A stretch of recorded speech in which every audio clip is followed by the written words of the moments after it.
Amém, queridos? Então tá, meus amados, vamos abrir as nossas Bíblias lá em Evangelho de João, o capítulo 1, né?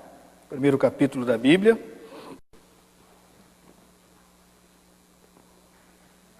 O versículo 15 até o 18.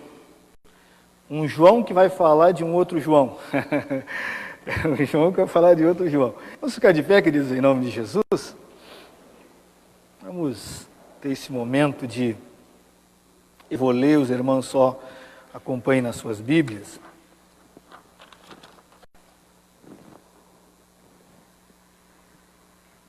Evangelho de João, capítulo 1. Evangelho segundo João, capítulo 1.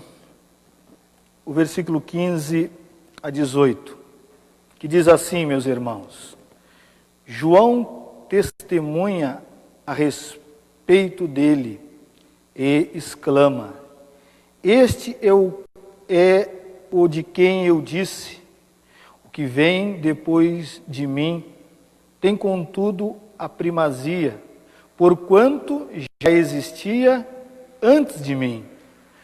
Porque todos nós temos recebido da sua plenitude e graça sobre graça. Porque a lei foi dada por intermédio de Moisés. A graça e a verdade vieram por meio de Jesus Cristo. Ninguém jamais viu a Deus, o Deus unigênito, que está no seio do Pai, a quem o revelou. Vamos orar. Pai querido, Pai santo, nós estamos aqui nessa noite, muito felizes, ó Deus, agradecidos ao Senhor. Muito obrigado pela chuva, pelo frio. O Senhor em tudo tem um propósito, meu Pai. Ou testar a nossa fé, ou nos chamar, ó Deus, para uma comunhão que demande algum sacrifício. Eu agradeço ao Senhor pela vida dos meus irmãos que estão aqui no templo. Agradeço ao Senhor pela vida dos irmãos que estão nos assistindo através da nossa live, nesse culto online. Muito obrigado, porque muitos visitantes que hoje estão aqui e outros que virão, é fruto desse trabalho que o Senhor tem nos proporcionado. Que nessa noite o Senhor possa tocar corações, tanto aqui dentro do templo, como aqueles que estarão nos assistindo, que o Teu Espírito Santo trabalhe na nossa mente, no nosso coração, no nosso ser, nos curando de todos os traumas, de todas as tristezas, amarguras, ó Deus complexo. Meu Pai, em nome de Jesus, nós somos testemunhas vivas disso, que o Senhor tem o poder para transformar, nos resgatar do lamaçal, do pecado, da escuridão, das trevas, e nos dar uma nova identidade. Deus, muito obrigado, Senhor, muito obrigado, que toda obra maligna, satânica, diabólica, que tenta de todas as maneiras impedir que o Teu reino avance, que o Teu reino prospere, que o Teu reino chegue até aquele lar, aquela vida.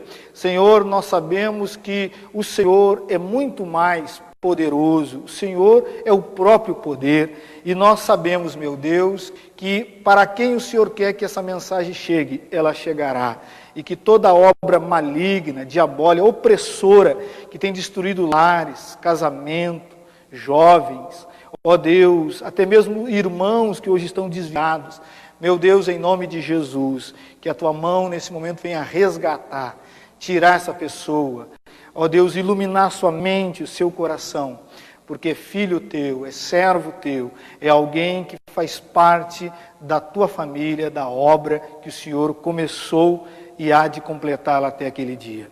Assim nós oramos e Te agradecemos, hoje e sempre. Amém. Amém e amém. Pode se sentar, meu irmão e minha amada irmã. Irmãos, é sabido dos irmãos, eu creio que os irmãos têm até muito mais experiência do que eu para falar sobre o assunto, que nós vivemos num mundo que ele vive praticamente só de aparência.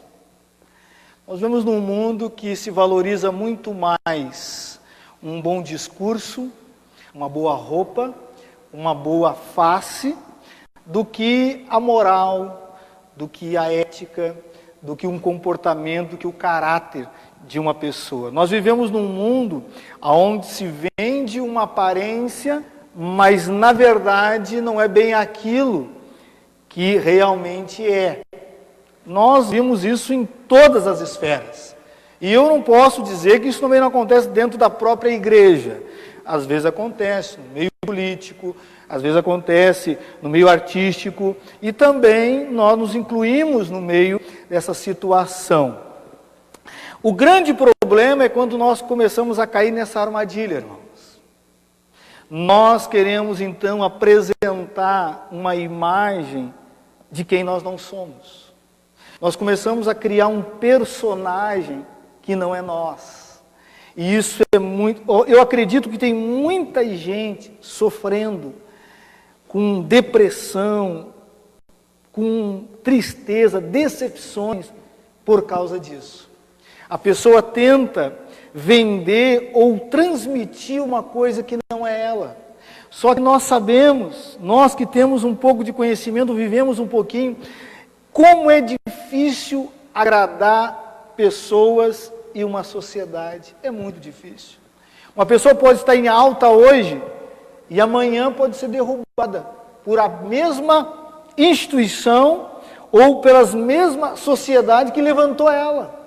Então, eu acredito, da minha própria experiência, que é impossível você conseguir agradar todo mundo através de uma aparência somente. Por isso que é importante você ser quem você realmente é. Ah, mas eu não vou ser aceito. Problema de quem não quer lhe aceitar. Mas você não pode criar um personagem simplesmente para agradar e ser aceito pelas pessoas. É óbvio, irmão, que eu não estou dizendo que você tem que andar todo esculhambado, não estou dizendo isso. Agora, então, porque eu vou andar de qualquer jeito, não. Eu concordo que devemos ter uma postura de elegância, devemos vestir uma roupa decente, devemos querer melhorar a cada dia, mas nunca fugindo de quem nós somos. Nunca fugindo da nossa personalidade, para que a pessoa conheça você na essência, quem você é, o que você realmente come, o que você realmente ganha. Tem gente que está se enterrando em prestações ou em financiamentos, porque vendeu, transmitiu uma imagem que não é ela, o que ela nem tem condições daquilo. Isso traz muito problema, irmãos. Muita desgraça. E não é um e nem dois casamentos, relacionamentos, que as pessoas depois de 3, 4, 5 anos percebem que não conhecia o cônjuge com quem tinham casado, não conhecia uma pessoa, porque ela disfarçou tão bem que não percebeu e não sabia quem ela era. Queridos, por que eu estou falando isso? Por que eu estou entrando com essa ideia para os irmãos, com essa introdução? Porque o texto que nós lemos, que eu li e os irmãos acompanharam nas suas Bíblias, vai tratar de um personagem que praticamente está pouco se importando com o que estão ou o que vão pensar dele. É importante nós nos situarmos, eu fazer um resumo aqui para não nos perdermos, irmãos. Porque nem todo mundo conhece a Bíblia com muita precisão.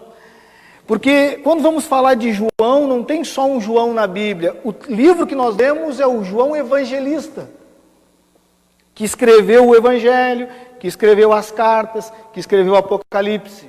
Mas existe um tal de João Marcos, que é o que ajuda Pedro a escrever a sua carta. E nós estamos lendo um texto que o João Evangelista está escrevendo sobre João Batista, que já é um outro João, que é o que eu estou falando dos irmãos, que não se preocupava, não tinha muito interesse na sua popularidade por causa da sua imagem. Por quê, irmãos? Quem conhece um pouquinho sobre João vai perceber que ele era um homem que tinha uma igreja já começa um lugar que ninguém gostaria de ter ou ir, para o deserto. João organizou o seu ministério, curto ministério, mas no deserto, diz que ele batizava as pessoas no Rio Jordão. Presta atenção aqui, irmãos, isso aqui é muito importante. Não pense você que era fácil de ir até João, porque o texto diz que multidões iam até João, de Jerusalém, de Samaria, de todos os arredores que existia na Judéia. Só que de Jerusalém até o deserto onde João pregava, era 2 dias de caminhada. Então, para ouvir João, o camarada tinha que querer ouvir a voz de Deus mesmo, porque 2 dias caminhando num deserto, tem que ter sede e fome de Deus. E diz que João, então, anunciava e pregava a mensagem, uma mensagem nada agradável, porque ele dizia claramente: arrependei-vos. Todos que estão vindo aqui estão praticando, vivendo em pecado. O único caminho, a maneira de vocês chegar até onde Deus ou o reino que está próximo é com arrependimento. E ele dizia mais: e produzir fruto digno. Não basta só com palavras. Tem que mudar as ações, as atitudes. Essa mensagem de João era nada bajuladora, irmãos. Nada. E a multidão ia em direção a ele. Esse homem batizava no rio, ou no Jordão. Ali, eu imagino, ele não conseguia sair da água. E a mensagem dele era tão dura que quando ele se referia às autoridades saduceus e fariseus, ele dizia: raça de víboras, serpentes venenosas. Vocês estão se infiltrando no meio do povo aí, achando que vão escapar do juízo. Irmãos, eu tenho plena certeza que o povo, quando João falava isso, aquilo era um alvoroço. Aquilo deveria, virava um culto, acho que pentecostal, porque todo mundo queria ouvir que alguém falasse isso. Porque a hipocrisia, a pouca vergonha, a mentira, estava realmente impactada naquele período, naquela época de João. E João se levanta como uma voz de Deus, mas ele sabia da sua missão. Ele sabia o que ele tinha que fazer. Não era só isso, era preparar o caminho para o Messias. Ele diz: eu sou a voz. Eu não passo de uma voz que clama no deserto. Agora, você vai perceber que ele não estava muito preocupado pelas vestimentas dele, irmãos. O homem, se você procurar nos textos, era o único que a Bíblia mostra no Novo Testamento, só no Antigo, que é Elias, que se vestia daquela maneira. Pele ou pelo de camelo, que ele colocava um roupão, né? E um cinturão de couro, aquele roupão que ele ia até o joelho, e ele botava um cinto de couro na cintura, e assim ele circulava. A comida dele não era nada saborosa. Diz que ele comia gafanhoto e mel silvestre. Irmãos, vocês já pararam para perguntar, e eu vou fazer uma pequena observação aqui para nós voltarmos, porque não é disso que eu quero tratar, não é sobre a vida de João de maneira mais precisa e mais pontual. Mas como é que João foi aparecer do nada, irmãos? Como é que aonde estava João todo esse tempo? Porque nós bem sabemos que ele tinha mais ou menos aqui uns 30 anos. O seu ministério não durou mais de 1 ano. Os irmãos bem sabem que ele não deve ter chegado aos 31, porque se Jesus durou só 33 e ele aparece no começo do ministério de Jesus, então onde estava João no resto do tempo, irmãos? E os irmãos sabem disso, que ele era primo de Jesus. primo de Jesus, mas parece que eles não tinham contato. A história diz que a primeira vez que eles se encontram é aqui. E os relatos bíblicos também mostram isso. Aonde estava João? De onde surgiu esse homem? Quem é que era o cara que fazia as roupas dele, o alfaiate dele, quem era? Por que esse homem come essa comida que ninguém, diz o texto, que ninguém comia? Irmãos, aí nós não conseguimos encontrar isso na Bíblia, nós temos que ir para a história. Tem um personagem no meio teológico, muitos pastores conhecem, que é Flávio Josefo. Ele não é teólogo, ele é historiador. Flávio Josefo diz que num período, num momento da história da vida de João Batista, ele foi para o deserto. Para que nós conseguimos encaixar o que ele vai falar, vou falar, é história, não é bíblico. É o que Josefo vai falar na história. Pode procurar os livros dele, você vai encontrar. Até fiz uma pesquisa, está até barato o livrinho dele, o livro que fala isso. Se você dar uma pesquisada lá, está muito barato, né? No e-books, né? Barato no e-books. Você vai comprar realmente o livro em papel, é mais caro. Mas ele vai dizer o seguinte, que para conseguir entender a situação, os irmãos sabem que que Jesus,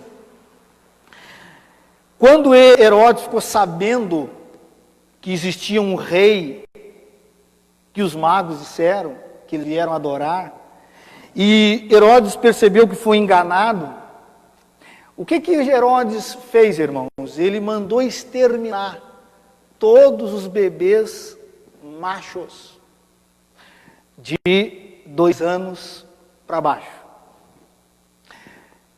João estava nessa relação também. Se João não fugiu, então ele morreu. Jesus foi para onde? Foi para o Egito. Eu não vou contar sobre uma lenda que existe, vou ficar na história que é melhor, né? Mas existe um outro momento, eu posso até falar para os irmãos, existe um outro conto que fala sobre isso. Mas acredita-se que Zacarias e Isabel eram idosos, isso a Bíblia diz. Eles então entregaram João para ser educado e ensinado pelos essênios. Porque quem eram os essênios? Aí, isso é o problema, né? Vai puxando uma coisa, tem que puxar outra. Quem eram os essênios? Os essênios eram sacerdotes que romperam com o sacerdócio de Israel porque estavam se contaminando. Aquela pouca vergonha que Jesus vai chegar dentro do templo e vai puxar um chicote e vai expulsar os cambistas, aquele período ali, naquele período surgiu os essênios que disseram assim, olha, a coisa se desviou, se descambou, eu não quisemos fazer parte disso, e diz que esse grupo de sacerdote foi para o deserto. O que eu estou falando, tem muito pastor e muito teólogo que vai arrancar os cabelos da cabeça para não poder nem ouvir falar sobre os essênios, mas isso é história, não tem como fugir disso. E diz que então eles foram para o deserto e começaram a criar comunidades no deserto, isolado. Eles eram rigorosos na lei. Eles tinham uma vida e buscavam uma vida de santidade. Muitos manuscritos que nós temos, que foi composto a Bíblia, foi os essênios que preservaram. Então o que acontecia? Só que os essênios, eles criaram um sistema que educavam crianças também. Eles escolhiam, pegavam, quem quisesse dar o seu filho, eles levavam para o deserto e ensinavam essas crianças tudo que eles sabiam. E é óbvio, era uma comunidade simples. Acredita-se, que naquele movimento, João Batista foi enviado, mandado para o deserto, para não perder a própria vida. Irmão, qual mãe e qual pai não ia tomar uma atitude dessa? Sendo que não estariam com marginais e bandidos. E aí, João Batista convive e vive com eles. Aprende, cresce. E essas vestimentas é de quem vive no deserto. O alimento, existe duas interpretações, vocês não sabem disso, que gafanhoto aqui, muitos rejeitam essa ideia, que está tratando de uma planta, mas no deserto se comia sim gafanhotos. E isso está na Bíblia. Está na Bíblia. Se você procurar, vamos ver aí, irmão, vamos abrir a Bíblia aqui para a gente não ficar só nas palavras aí, senão o pastor está inventando muita história, muita lolota aí, e que é bom nada. Vai lá em Levítico, lá no Antigo Testamento. Levítico. Depois de Êxodo vem Levítico. Capítulo 11. Levítico, capítulo 11.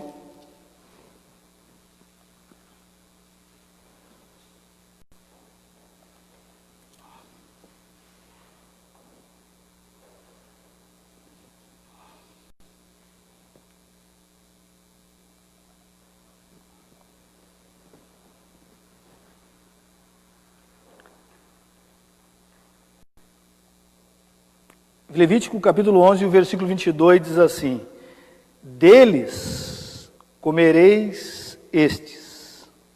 Em algumas traduções vai dizer lagostas aqui. Essa palavra aqui, acustas, né? Segundo o aspecto, segundo a sua espécie, o gafanhoto devorador. Segundo a sua espécie, o grilo.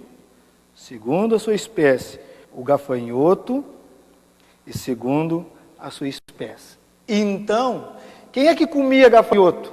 O povo simples. O povo simples. Mas diz que, aí tem que chamar um nutricionista para explicar isso, que o gafanhoto dessa época tinha todos os nutrientes que um homem precisava para sobreviver. E o mel silvestre era porque era muito amargo. Então, para adoçar aquele alimento, se molhava, afundava ele no mel e comia. Agora, irmãos, aí é uma questão de ter um pouquinho de consciência e tentar entender um pouco o contexto. É óbvio que João não comia só isso, né, irmãos? É óbvio. É óbvio. Essa era uma das comidas que ele mais comia. Mas não comia só isso. É o que destacava na sua dieta. Por quê? Porque se colhia ou conseguia-se com facilidade e era de graça. Tanto o gafanhoto como o mel silvestre. Mas é claro, irmãos, ele é um ser humano. Comia outras coisas, que a Bíblia não está interessado em mostrar, mas destacar. Então aqui está um homem que não está preocupado de maneira alguma com o que vão pensar sobre ele. Ele surge então em Israel, nesse contexto, pregando essa mensagem, e não modificou, irmãos, o seu guarda-roupa. Não. Não modificou a comida, a sua dieta. Continuou sendo a mesma pessoa, pouco se importando o que a sociedade, Jerusalém, as autoridades do povo ia achar. E o texto diz que multidões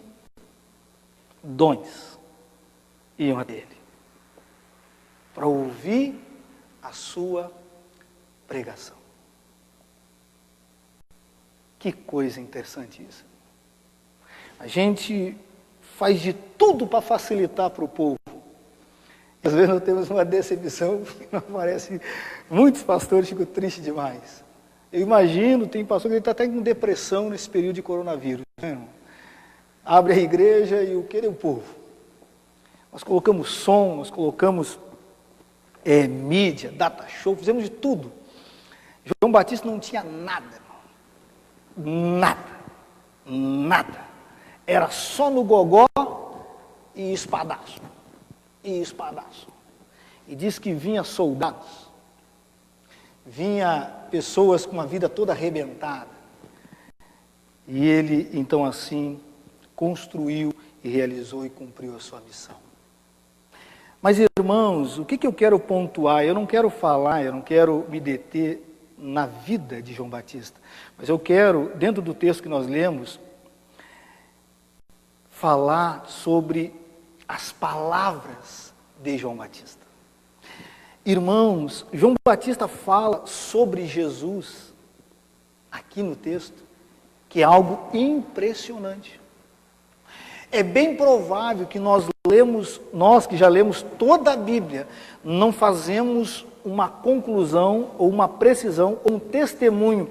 Para você tentar entender, esse é o primeiro testemunho que ele dá sobre Jesus. Se você continuar lendo no capítulo 1, ele dá 3 testemunhos sobre Jesus. Esse é o primeiro. Talvez o que nós conhecemos é aquele, eis o Cordeiro de Deus, que tira o pecado, é o que vem na nossa memória. Mas nesse texto aqui, ele vai falar de Jesus de algo impressionante. Impressionante. Impressionante. Quando ele vai dizer o que ele enxerga em Cristo, eu fico assim olhando e digo, mas rapaz, como é que esse homem, naquele tempo, só pode, com toda certeza, iluminação de Deus.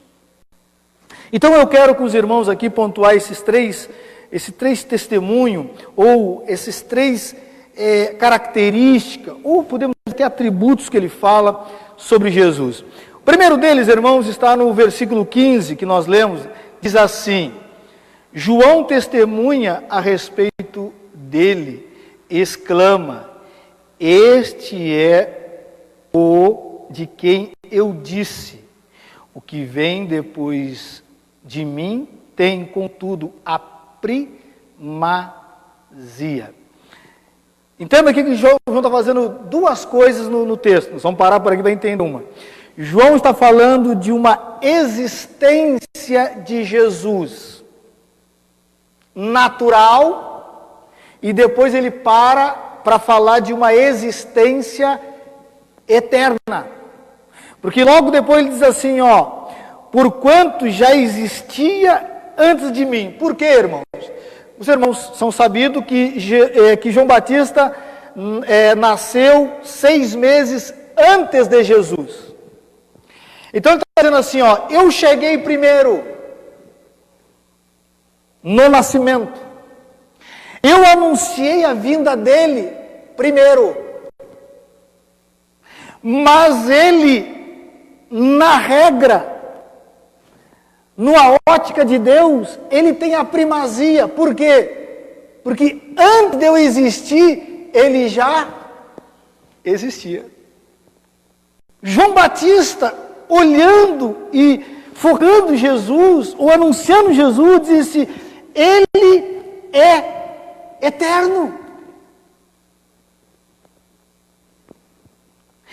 Ele existe, como vai dizer em Apocalipse, antes da fundação do mundo. E, irmãos, isso é algo impressionante. Porque muitos acreditam que Jesus surgiu, e aqui ele vai tratar sobre o que existe e o que apareceu. Quem nasceu da Virgem Maria foi o Jesus, corpo, bebê. Mas como Deus, ele já existia. Bem antes. E aqui tem para nós isso daqui é algo fantástico, para nós presbiterianos, é dar glória a todo tempo e todo momento. Por quê, irmãos? Porque a Bíblia vai mostrar para nós que Jesus, e os teólogos concordam praticamente todos com isso, que Jesus já aparecia no Antigo Testamento corporeamente. Todas as vezes que vai aparecer o anjo do Senhor, é o único anjo da Bíblia que recebe adoração, porque todos os outros dizem, nós não somos dignos, só Deus. Mas o anjo do Senhor recebe adoração. E acredita-se que ali estava o próprio Cristo, já atuante na terra. Quer ver um texto que vai iluminar a mente dos irmãos? Claro que ele sempre existiu, eterno. Diz que quando Nabucodonosor colocou Sadraque, Mesaque e Abednego na fornalha, porque eles disseram que não iam adorar a imagem dele, diz que jogou os 3 na fornalha. Mas Nabucodonosor olhou e disse: mas para aí, cara, nós mandamos 3, mas eu vejo 4. E um é semelhante ao Filho dos deuses. Irmãos, João enxergou o que os discípulos que caminharam 3 anos com Jesus não conseguiam enxergar. Não conseguiam enxergar. E ele dá essa... Irmãos, e Jesus também falou sobre isso, para as próprias autoridades, irmãos, sabe do relato onde ele vai dizer que quando Abraão viu ele, se alegrou. E aí os fariseus, os líderes, disseram: mas para aí, tio, tu não tem 50 anos? E Abraão insistiu, há anos e há anos atrás. Eles: você não consegue entender. Vocês estão vendo o corpo, o Deus encarnado. Mas eu sempre existi. Eu sempre existi. Meu amado irmão e minha amada irmã, nós estamos nos relacionando com qualquer um, irmãos. Presta atenção, irmãos. Jesus, não mataram Jesus. Jesus não morreu, Jesus deixou-se morrer. É diferente. Ele disse: eu tenho autoridade de dar minha vida e de tomá-la de volta. Eterno. Sempre existiu. João disse: ele tem a primazia, porque sempre existiu. Muito cuidado, irmãos. Muito cuidado para não cairmos numa armadilha. Porque às vezes nós falamos de Jesus, tanto que o próprio João, o evangelista, quando ele vê Jesus em Apocalipse, realmente transformado em poderes, que ele cai de joelho, cai no chão apavorado. Mas esse aí não é o Jesus que é isso. Ele descreve o Cristo de uma maneira que até nós temos dificuldade de entender. De tamanho glória. Porque ele sempre existiu, irmãos. E o diabo sabe disso.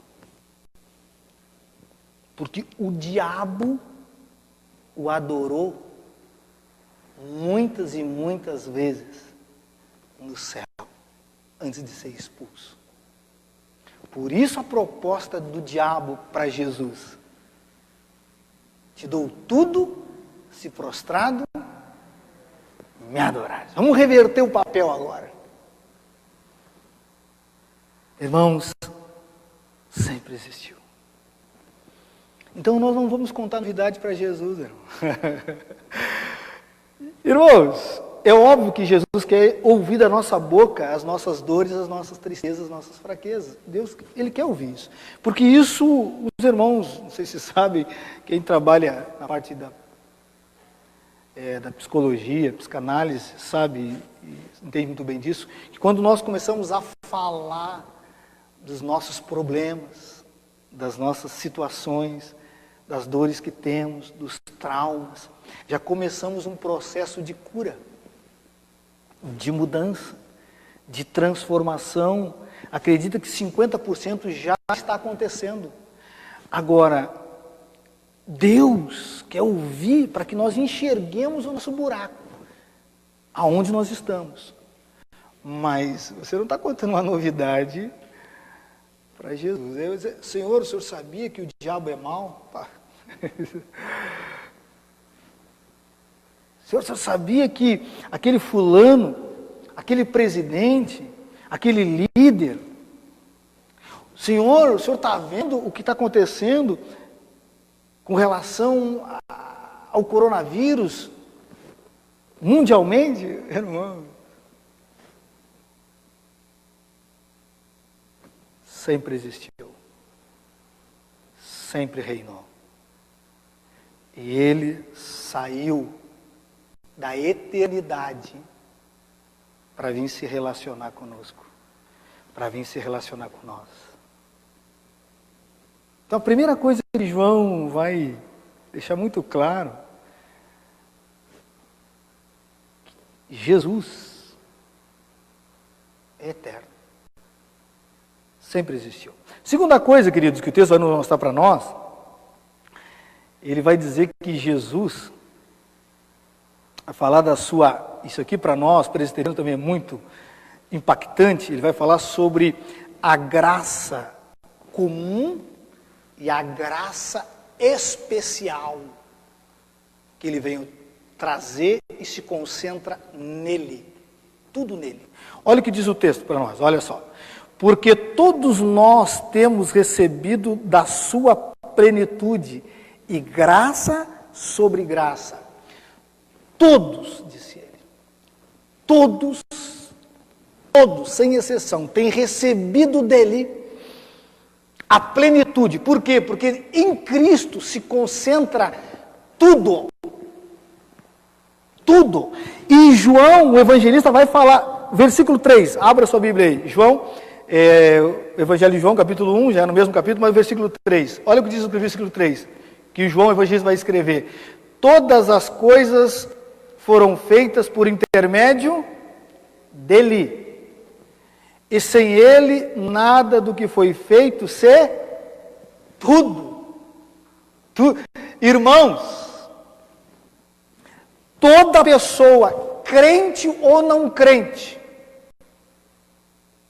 ateu, serve o diabo, se é justo ou injusto, todos recebem da graça comum de Deus, através da pessoa do Senhor Jesus. Gostemos ou não, é graça comum. Jesus disse, a chuva cai, essa na rua aí, sobre o justo e o injusto. O sol nasce todos os dias sobre os bons e os maus, porque Deus é misericordioso e bondoso. Graça comum, irmão. Qualquer pessoa do mundo, se está desfrutando de alguma coisa boa, é porque está desfrutando da graça comum de Deus. Deus dá sem cobrar nada. Você imagina se Deus cobrasse oxigênio? Meu Deus do céu. Eu não sei como é que não fizeram uma campanha já nas igrejas aí para fazer isso aí, porque a gente vê tanta loucura ainda daqui a pouquinho, vamos dizer que Deus está cobrando oxigênio também. Você já faz um cálculo para ver quanto custa um cilindro de oxigênio para manter uma pessoa viva. Faz um cálculo artificial. Todo mundo recebe. E não podemos deixar de receber 7 minutos, senão já fica bobado a cabeça, nunca mais se ajeita. Está entendendo? E graça comum. Agora, meu amado irmão, minha amada irmã, você que está me assistindo, tem gente se contentando com a graça comum. Tem gente se saboreando e acha que isso é tudo. Que nós podemos ter hoje e não ter amanhã. E vocês são sabidos melhor do que eu. Quem está mais apavorado com essa era do coronavírus, com esse momento, com essa pandemia, não são os pobres. Aqui no Porto Alegre mesmo, a classe A, o vírus foi para lá. Todo mundo apavorado para sair dos condomínios. Por que, irmãos? Nós podemos ter tudo hoje e perder tudo amanhã. Uma das coisas que o coronavírus ele é democrático. Ele não escolhe, ele não quer saber. E, é bebê, também pega. É idoso, também pega. É meia idade, também pega. E se bobear, leva também. Entendeu? Então, você está entendendo, irmãos? Agora não podemos, irmãos, ficar presos na graça comum, queridos. Porque o próprio apóstolo João, nesta palavra, diz, tem mais coisa. Isso nós vamos desfrutar sem ter até o mínimo de consciência que é de Deus. Mas ele vai continuar dizendo, no versículo 17, porque a lei foi dada por intermédio de Moisés. Agora nós estamos falando do povo escolhido. Só o povo escolhido merecia isso. Mas ele vai dizer o seguinte, mas a graça e a verdade vieram por meio de... Por que ele falou isso, irmão? Porque nós conhecemos um pouco da Bíblia e nós sabemos de carteirinha que pela lei ninguém será salvo. Não está dizendo... João Batista não está dizendo, alguns acreditam, nem é João Batista que está falando aqui, alguns acreditam. Mas independente se for João Batista ou evangelista, a verdade é a mesma.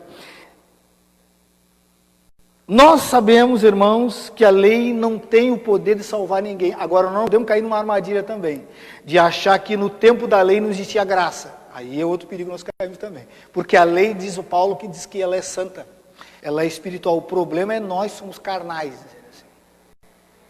Deus, sabendo que nem o povo escolhido seria salvo, então ele manifesta na pessoa de Jesus a graça salvadora. E o texto diz, graça e verdade venham por intermédio de Cristo, porque a lei não podia dar isso. Então, meu amado irmão, não fique saboreando ou se melecando demais com a graça comum. Está aberto as portas até a volta de Cristo. A graça especial. A graça para chegarmos à eternidade. É aqueles que são chamados de filhos de Deus. É aquilo que Pedro vai dizer, é o povo exclusivo. É a nação santa.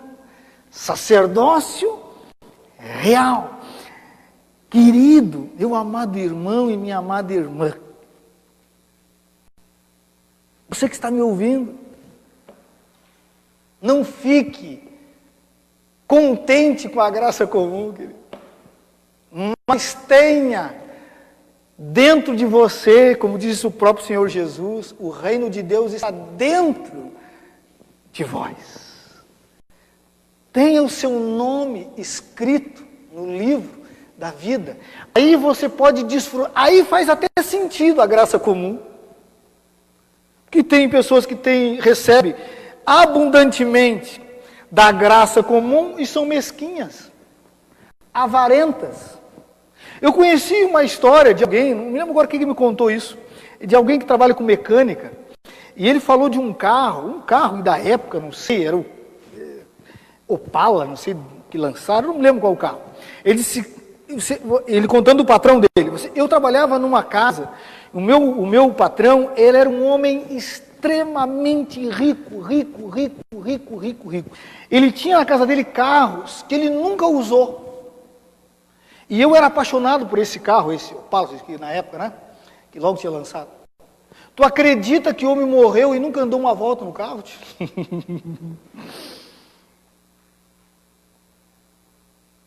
Se encheu da graça comum.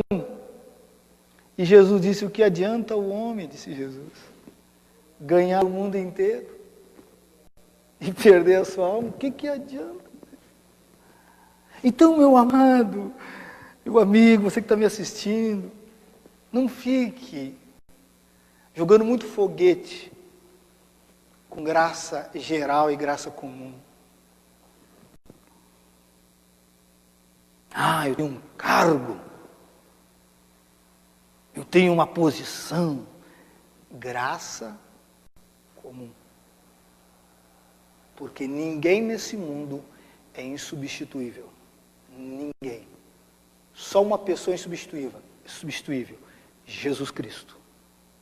Mas todo ser humano, não interessa quem for, aonde estiver, não é eterno e pode ser substituído a qualquer momento.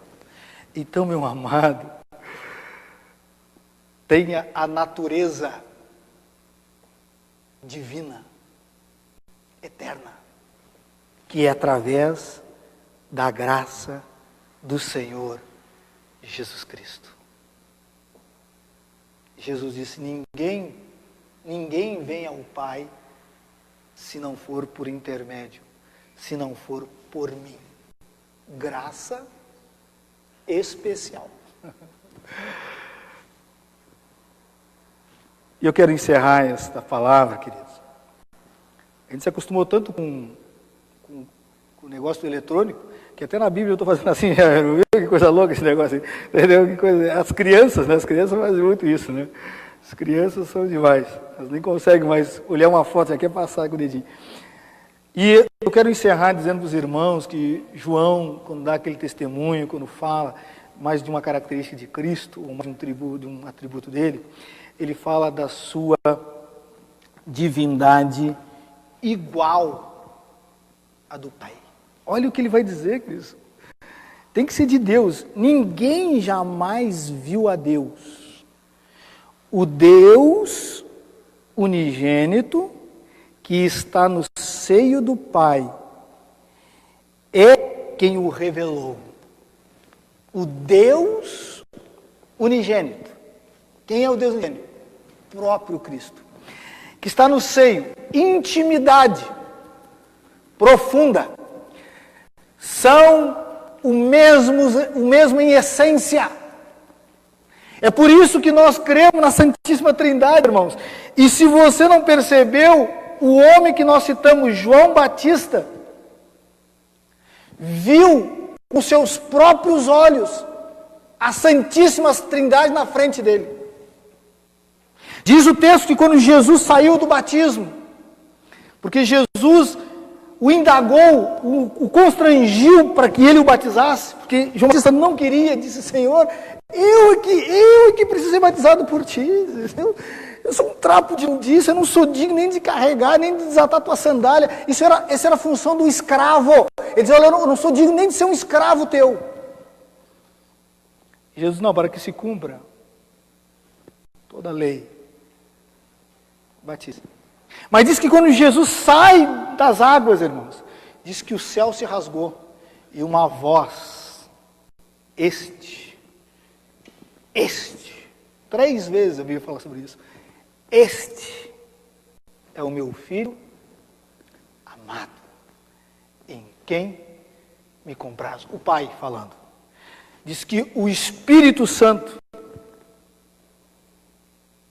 simbolizado através de uma pomba, fica sobre Jesus. E nós sabemos que o Filho é o próprio Cristo, o Deus Filho. Irmão, Jesus deixou isso muito claro para os seus discípulos.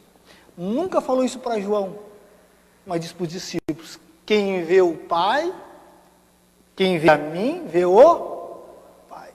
Nós dois somos um. Então, quando nós estamos nos relacionando com Jesus, nós estamos nos relacionando com o Pai, queridos.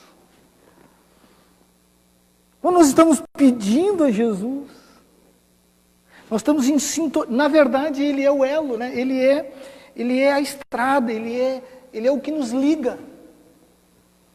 Mas Ele é o próprio Deus.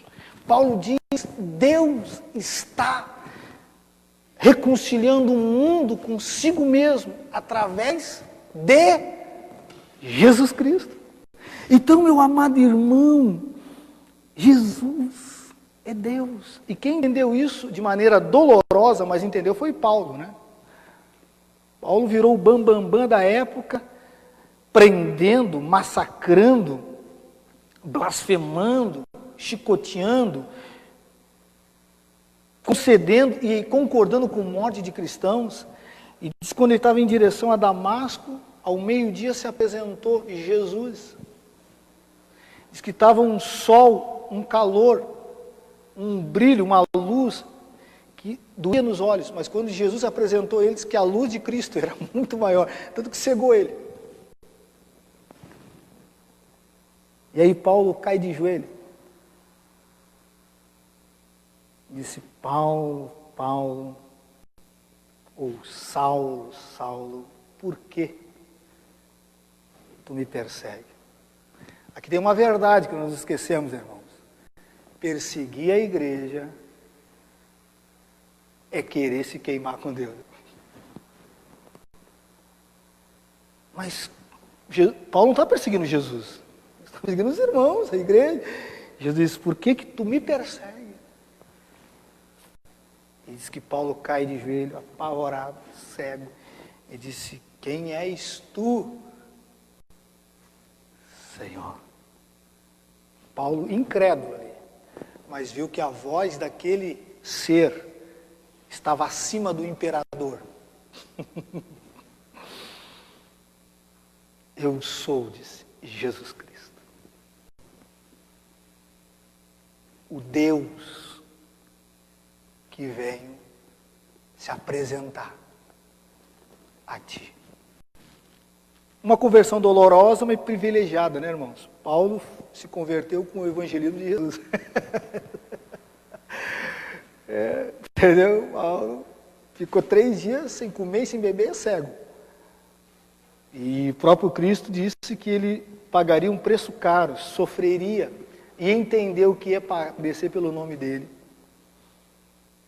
Mas o que está nos mostrando isso, irmão? Que Jesus é Deus. Por isso que você não pode comparar Jesus a Maomé.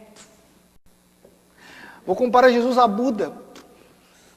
Eu vou comparar Jesus a uma força, a um profeta. É por isso que para nós tudo é heresia.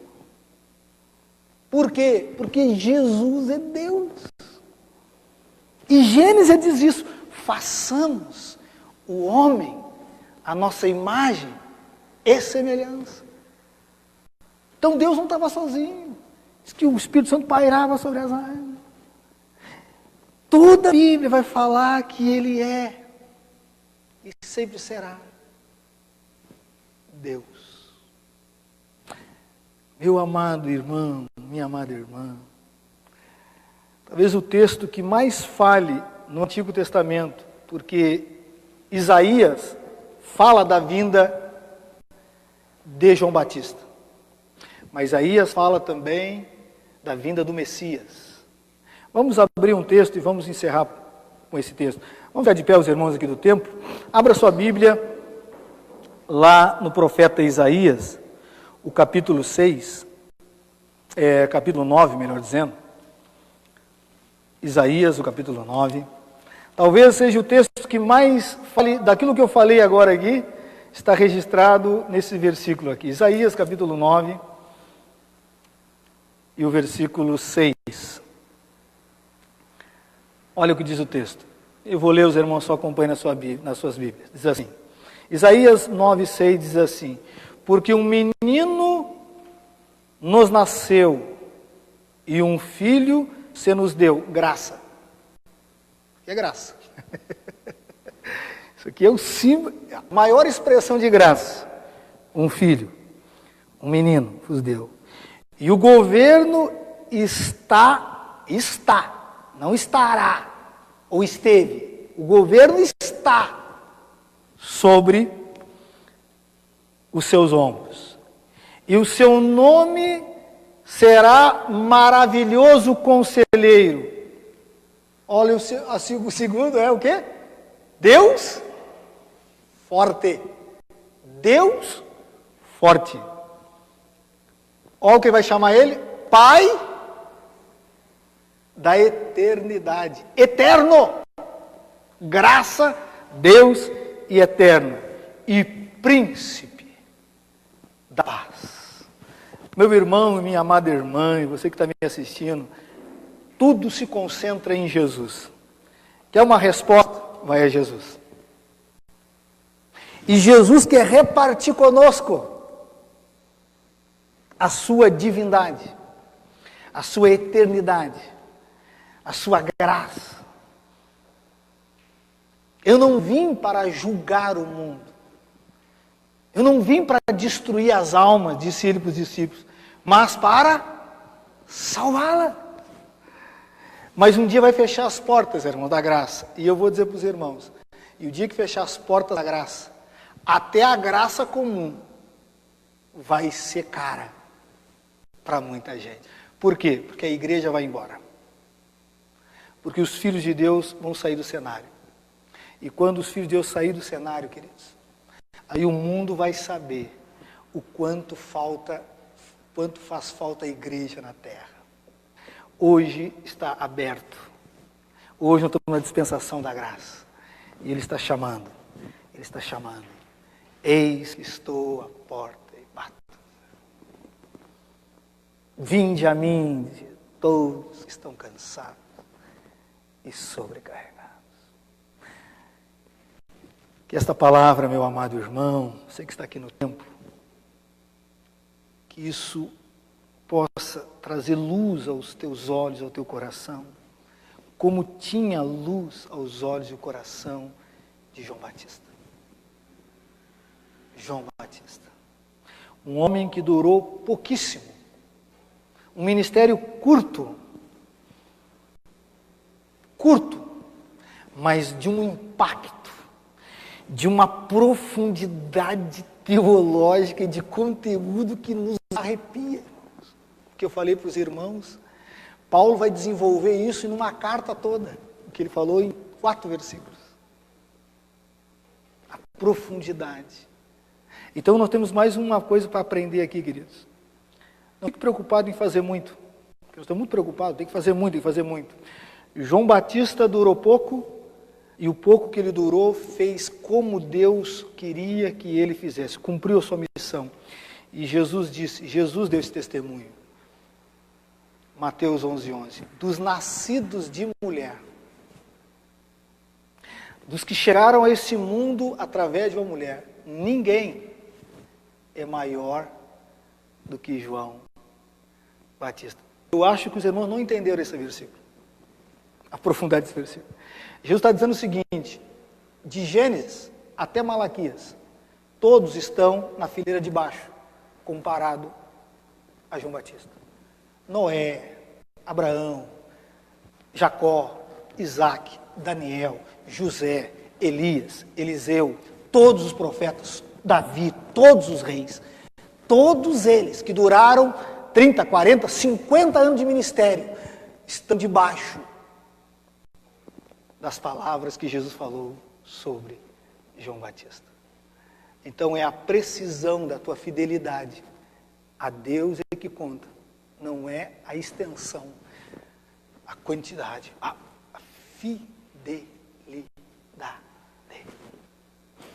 E eu quero encerrar então, queridos, dizendo que João Batista era um homem como nós, falho, errava, uma dieta que eu creio que nem os irmãos vão querer levar para casa, uma roupa que bem provável que ninguém vai querer vestir, mas ele foi esse homem que nos apresentou uma plenitude de Cristo em poucas palavras. Vamos fechar os nossos olhos, vamos orar ao nosso Deus. Se você está longe do Senhor, essa é a oportunidade de voltar, querido. Jesus não te colocou diante dessa live, desse culto online. Você que está aqui no templo, você veio aqui hoje porque Deus tem um propósito contigo na tua vida. Talvez você não consiga entender isso ainda, não compreenda, não está compreendendo. Mas se você tiver esse encontro com Cristo, tudo fará sentido. Vamos fechar os nossos olhos e vamos orar ao nosso Deus. Pai querido, Pai santo, muito obrigado, Senhor, por essa noite. Eu sei, ó Deus, que esta palavra de um homem simples, de um homem que praticamente a sociedade, quando olhava para ele, não acreditava que alguma coisa decente e boa sairia dele. Mas foi o homem que abriu o caminho. Foi o homem que nos trouxe palavras e revelações, atributos sobre Cristo que poucos na Bíblia conseguiram nos mostrar.